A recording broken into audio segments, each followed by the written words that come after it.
Well, let's get more now on Russia's announcement that it is planning to pull out of the International Space Station after 2024. To discuss exactly what this means, I'm joined by Dr. Martin Archer, a space physicist at Imperial College London. Good to see you this afternoon. Thank you so much for taking the time to join us. You're welcome. Now, this wasn't entirely unexpected news, but what do you think the reasoning is behind the decision for Russia to pull out of the International Space Station? I mean, I just want to say this is very disappointing news, to be honest. This is a collaboration that's been going on, well, will have been going on for more than 25 years by the time they pull out at the end of 2024. Now, obviously, political situations over that time have changed and it's managed to be maintained, but the current situation, there's been a lot of threats. Threats have happened in the past, but it seems like this is a lot more serious. And I don't know exactly why they've decided now to take that stand. To me personally, and to a lot of colleagues who work in the space sector, the collaboration across many different countries in the ISS has been about more than politics. It's been about science, engineering, human achievement, and to see politics get in the way, it's really quite sad. Yeah, you talk about the different nations that operate on the International Space Station and collaborate. Explain to us what nations are involved and what Russia's contribution is, because you describe this as disappointing, and of course it will be when one nation, leaves a collaboration. But talk to me about how it operates and the actual practical effects of what's happening.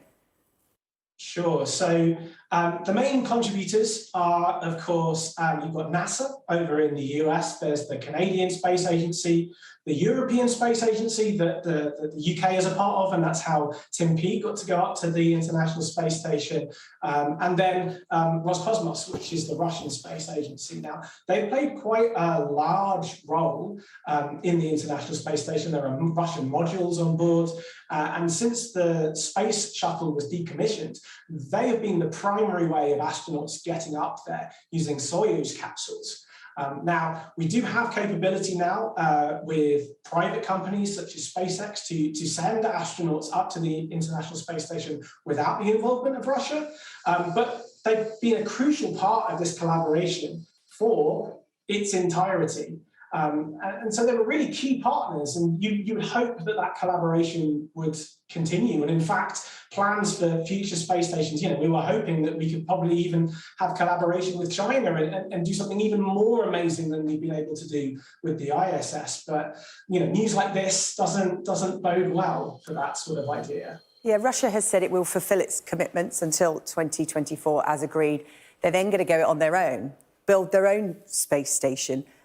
Other than the grandeur and the kudos of doing something like that, is it beneficial for Russia to go it alone, and what detriment does it have to the work that's done on the International Space Station? Well, I think all of these things end up being greater than the sum of the parts. So the more people you can get involved, the greater the outcome is. Space is not an easy thing to do. It's expensive, but when you have many nations that have huge GDPs, it becomes actually very achievable and not as expensive as just doing it on your own.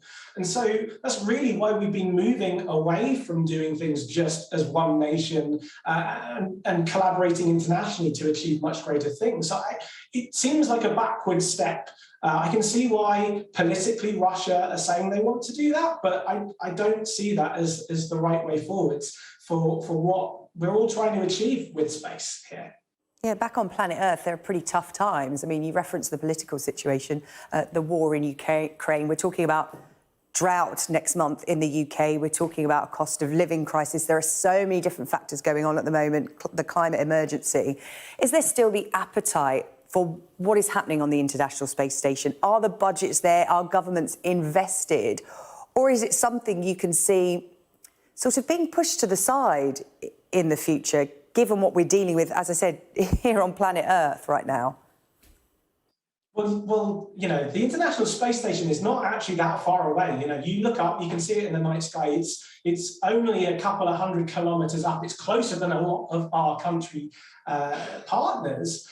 And what it allows us to do is see that bigger picture of our world and actually, combat a lot of these climate things. A lot of climate evidence comes from space. Space is a hugely invaluable tool to tackle all of the problems that we're facing. And the budgets, in terms of an overall nation's budgets that go into even just science and research, which is everything, is really quite small compared to other areas that we put money in. And it is science that allows nations to progress, find solutions, and that could potentially solve a lot of these problems. So it's so important that we have that investment, even if it's so little and even if times are tight. We don't put that much into it, but we get huge rewards from it in the long term. Your case very well argued there. Dr. Martin Archer, space physicist at Imperial College London. Good to talk to you. Thank you.